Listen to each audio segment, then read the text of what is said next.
To all of you, myself Rohit Dutt, and I'm taking your business studies class.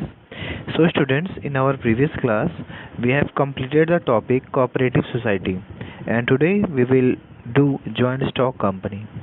Before I start my chapter, again I would like to remind you that please go through the e-PDF of this chapter and follow the guidelines related to lockdown, stay home, and joint stock company.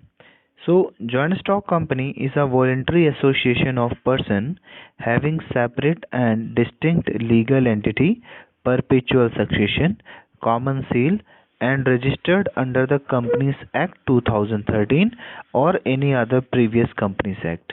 Got it? So, the shareholders are the owner of the company. Okay, the board of director is the chief managing body elected by shareholders. Its capital is divided into smaller parts called shares, which can be transferred freely from one place to another. Okay, from one shareholder to another, and except in private company. Got it? Now coming to let's see the definition also we can see.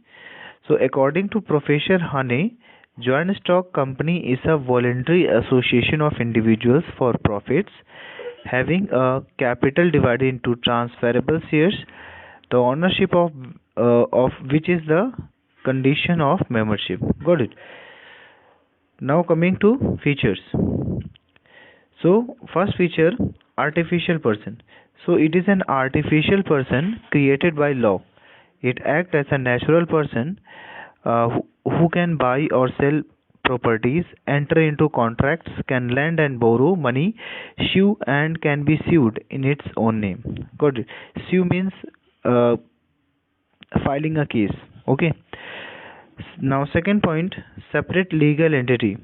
So it acquires a separate legal entity from the day of its incorporation, which is quite distinct from its member. Its assets and liabilities are separate from those of its members. Got it? Then coming to next point, formation.